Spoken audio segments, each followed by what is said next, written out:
Original series Sex and the City has drastically changed our perception of female sexuality and femininity. Essentially, Sex and the City was the first series that openly and easily talked about not just the intimate lives of the characters, their romantic adventures, and the search for that perfect man.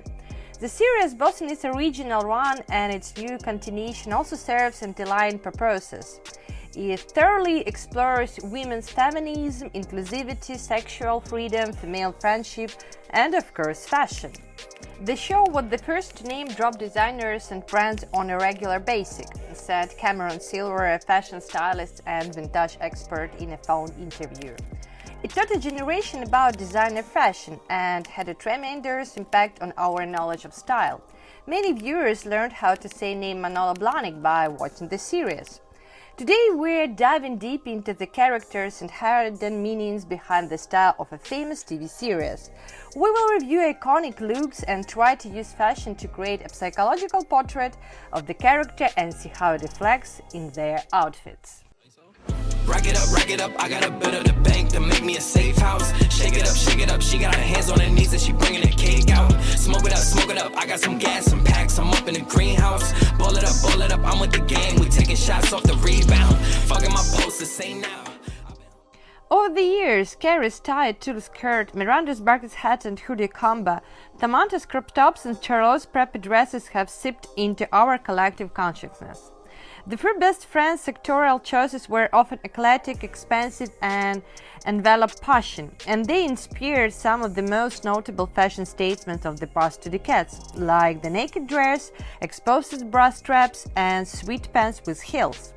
Thanks to Patricia Phil's iconic costume design, fashion was pivotal to each of the 4 main characters of the show. It expressed their personalities in ways that words couldn't. Though Field was unable to return to direct the women for And Just Like That, as she was busy shooting Emily in Paris, her ex-assistants Molly Rogers and Danny Santiago have followed in her sectorial footsteps to hit the same notes and ensure the costume is still a last worthy as ever, making small nods to the fashion that made the original series so memorable. Patricia is famous not only for designing costumes for the mentioned TV series, but also for her work on other well-known projects. The 82-year-old woman who has won both an Emmy and an Oscar has created costumes for renowned shows like Ugly Betty and The Devil Wears Prada. Recently, she published her own memoirs and took part in the creation of the documentary about her creative journey. Patricia has a gentle and tender approach to all the characters she creates. There is a person and then there is a character, but behind that character is a person, and it's really important that they feel good, because that is in my mind my responsibility. It's not about dictating to actors what's good and what's not good. It's about giving them choices and of course getting to know them. Once you get to know them, it becomes a little bit more thematic. Like Sarah Jessica Parker, I know her, I worked with her before, I know her taste. It's about the relationship and making sure that the actor in front of the camera is comfortable, positive, and ready to go, she said in an interview for the Associated Press.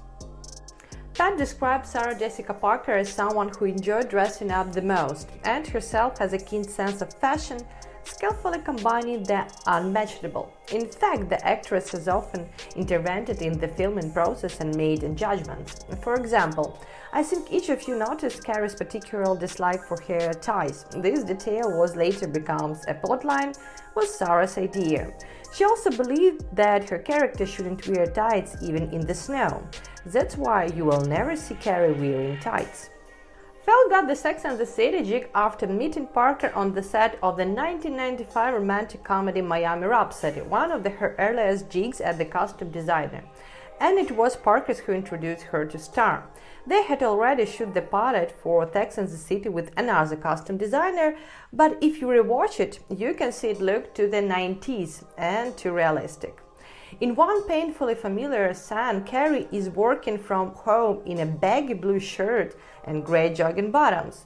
Phil would change all that. She said in an interview with Women's Wear Daily that by season 2, the show's writers began to write for our wardrobe. From turtlenecks to plunging necklines, Miranda's style subtly shifts through the years. She started off the series with a more conservative, layerly look and then began to add some more color and femininity to her wardrobe. This is especially noticeable in their series And Just Like That, when Miranda undergoes a radical transformation in her life and begins shedding her internal constraints. The more the character discovers herself, the more color and expression show up in her wardrobe. The only constant in Miranda's look is her vibrant earrings and bone geometric accessories. Despite most viewers being captivated by Carrie's wardrobe, fashion experts recognize Miranda's style as more influential in the fashion industry. In fact, they call it iconic. Did you notice that Miranda embraced normcore long before it became popular, or that she carried a reusable fabric bag long before they became trendy statement in the And Just Like That area? Miranda was never afraid to highlight the benefits of comfortable clothing, just as she fearlessly showcased her intelligence. Miranda wore white-framed sunglasses with a Fendi logo bomber, Paris Sable sandals with flared jeans and hoodie and skid combo long before it became mainstream and flooded Instagram's fashion content. Through the series, Mrs. Hope's presence reminded viewers that the show is grounded in reality, not just the imaginary world of fashion. Even after she reappeared in Culture in the first Sex and the City movie, audiences knew that the real Miranda is the woman with minimal makeup in sporty attire. Yes, unintentionally she became a no-more icon. Today, many luxury brands mimic Miranda's style. For instance, at Balenciaga fashion shows, a model in a puffer jacket can easily be mistaken for Miranda Hope's. The key pieces from her early wardrobe, like sporty pants and oversized blazers, are now available at Barney's. The ethos of gender-neutral business style aesthetic can be seen in the latest collections of designers focusing on women such as Hope Philo and Victoria Beckham. Costume designer Patricia Felt noted that Miranda's wardrobe choice was intentionally designed. As a character, Miranda was more concerned with career and professional development, leaving little time for focusing on her own clothing. In an interview with Repealer, Field stated, "Miranda was the latest self-consciously fashionable character in Sex and the City because she had other values. That was important because these characters had to be real, believable, identifiable. A lot of times people would say she dressed the worst, but that was her character." When asked about collaborating with Cynthia Nixon, Phil hinted their choice of wardrobe was also stemmed from the complex communication with the actress. Cynthia Nixon thinks she knows everything, and she doesn't. Even today, when I speak with Molly, the show's costume designer, it's about Cynthia. I say, "I remember what you're going through." Charlotte had a distinctive conservative feminine style, closely allied with the current trend of old money. If we revisit the history of her first marriage, this couple can easily be seen as a typical example of old money, not just through their appearance, but also by embracing the values characteristic of those who have adhered to this style for decades. Conversely, during the period when Charlotte starts dating Harry, femininity and classic elements remain. But as the character undergoes a significant personality transformation through her encounter with the right person who loves her for who she is, she begins to experiment more with contrasting colors and vibrant accents. Although Charlotte finds it challenging at first, she gradually becomes bolder and it centrally reflects in her wardrobe. A striking example of this boldness is the series And Just Like That, from the second season, where Charlotte lands a job at an art gallery and is deeply affected by concerns about her imperfect figure in a fitted dress. Yet she easily lets go on her worries when she realizes that people around her won't judge her abilities based on her appearance. However, it's important to remember that Charlotte has a refined aesthetic taste shaped by her profession. As a successful art manager, she has a keen understanding of culture and aesthetic, making it impossible for her to wear anything disharmonious. Of course, the secret to Charlotte's enduring appeal is that her 90s minimalism still managed to feel fun. Yeah, she loves an all-black moment. She does buy and sell art for a living after all. But she knows when to add a pop of red, another trend that dominated collections during fashion months, a quirky accessory, see Charlotte's recurring cherry theme, or a classic bag in a fun color. Never forget her pin Hermes favorite. To take a look to the next level, it's elegance with personality. It's headbands and pearls, yes, but it's also stretched tube tops and interesting necklines. It's Patricia Field-approved prep, and it's time. Charlotte's wardrobe deserves its moment in the fashion spotlight. Unlike Miranda, who isn't overly concerned with fashion, Charlotte carefully curates her wardrobe.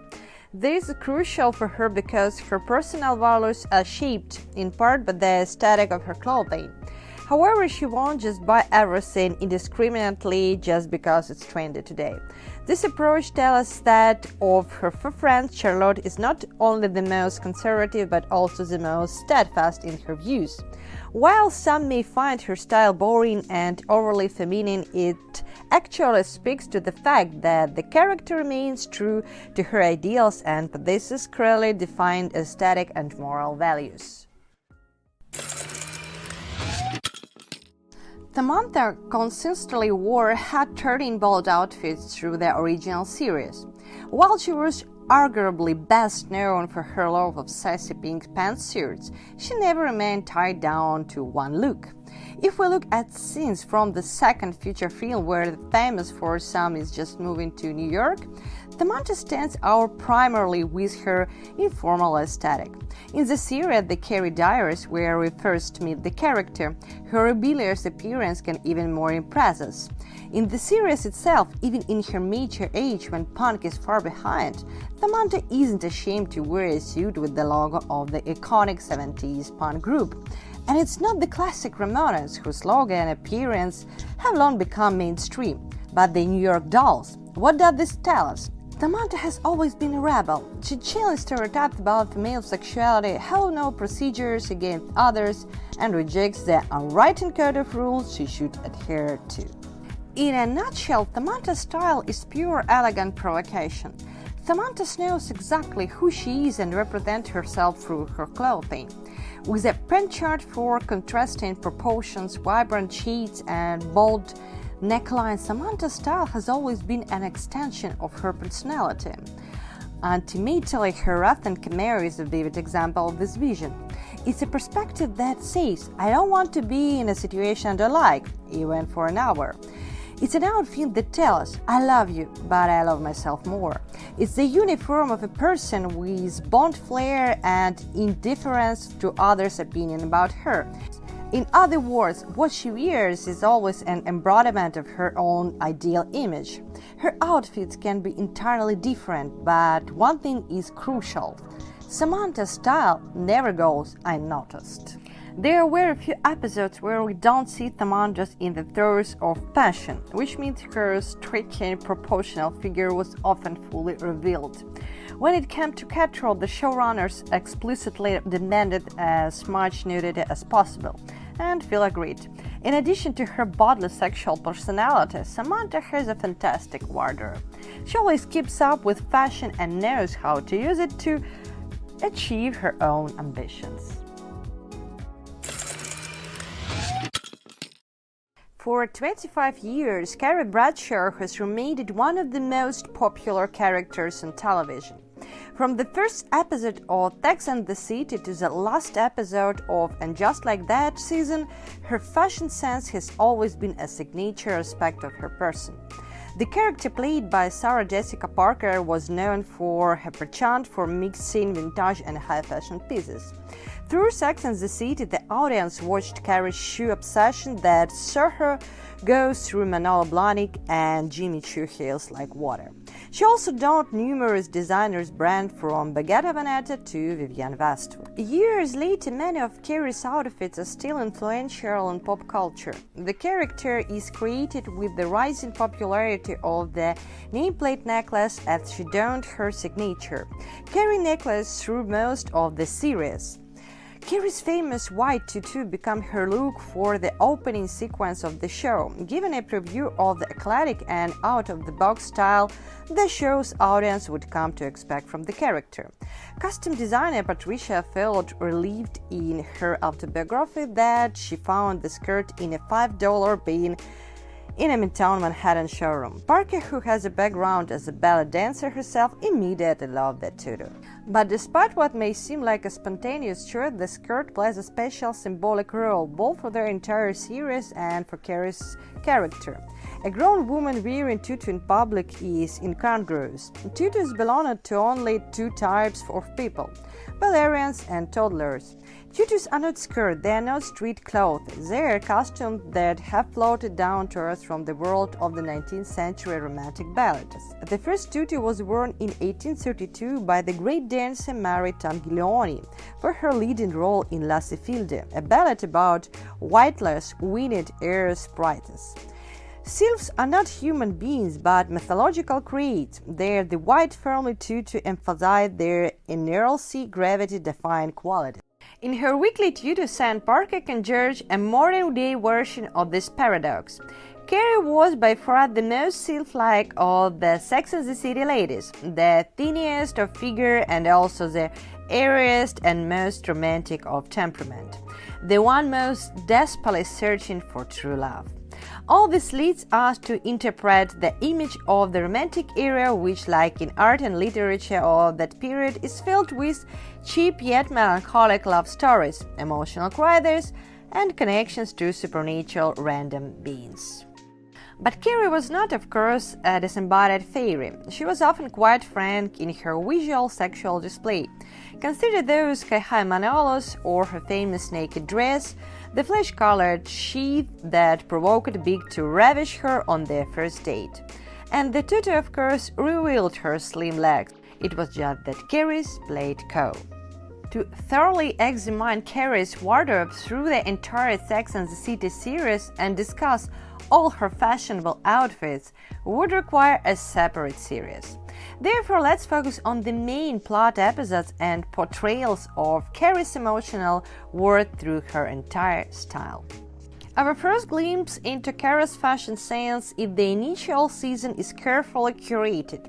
She predominantly rocks going-out dresses that cascade over the body with a slinky allure, accentuating all the right curves. These assemblies draw inspiration from the late 90s fashion, featuring occasional appearance of the iconic little black dress. One that dress holds significance at the attire she wore at the night before her first encounter with Mr. Big. Its firm-fitting and asymmetrical, conveying allure in a sophisticated manner, showcasing a woman firmly in control of her life. In the subsequent interaction with Big, Carrie dons an animal print dress with a lower neckline. This outfit cranks up the sexual appeal, as animal print is deemed a sexy pattern, and the neckline reveals more skin. Unbeknownst to her, she seeks Big's attention in the subtly provocative way. Through her initial relationship with Big, the predominant silhouettes are dresses or skirts. Rarely do we see her in pants except when adorned in a business suit. The glamorous style takes a darker turn after their second breakup, as Carrie mourned the end of the relationship. Clothing becomes Carrie's tool to express her emotion, and this transformation is clearly visible. In one tent, she sits alone in a restaurant dressed in all black with a blue sweater draped over her shoulders, signifying her acceptance of solitude. This blue sweater echoed the color of the Dolce & Gabbana dress she wore at the outset of season 2 on a date with a baseball player, symbolizing her return to square one. During this period and through the subsequent season, right up to the reconciliation with Big in the final of Sex and the City, especially in moments of internal emotional turmoil, Carrie's style tends towards chaotic patterns and unconventional stylistic combinations. Things back to the sense where Carrie first meets Big with his new younger girlfriend. The disorder in her life instantly reflected in her appearance. Many of these outfits might seem utterly absurd, but somehow, in a strangely magical way, they work for Carrie. Despite the house she experiences in her life, Carrie later dons her famous revenge dress.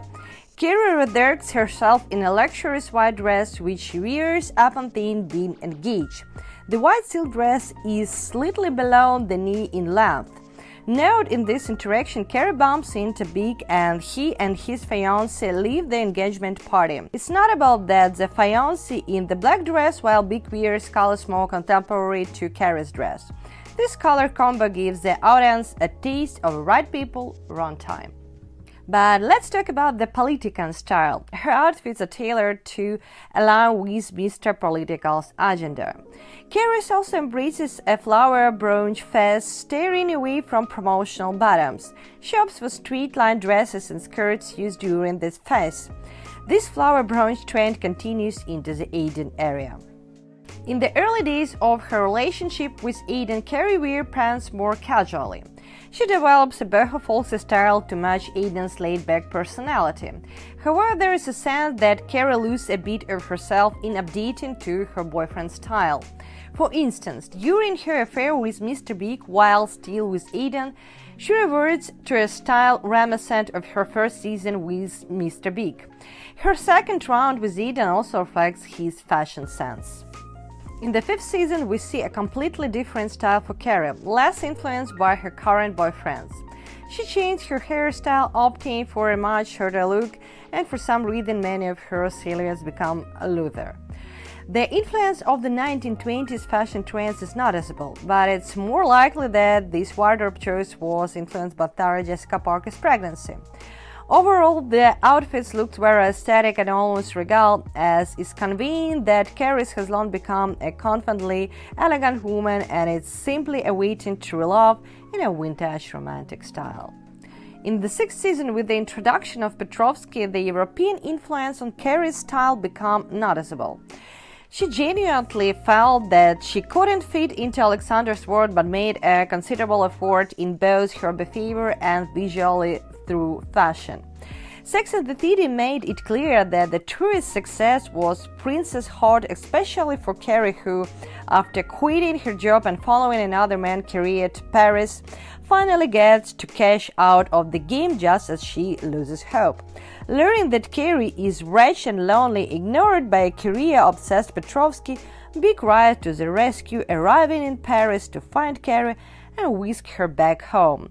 Encountering him in her hotel, Carrie is relieved and astonished, ready to leap right back into her princess arms. And what did she happen to be wearing this fateful night? Why, another tutu.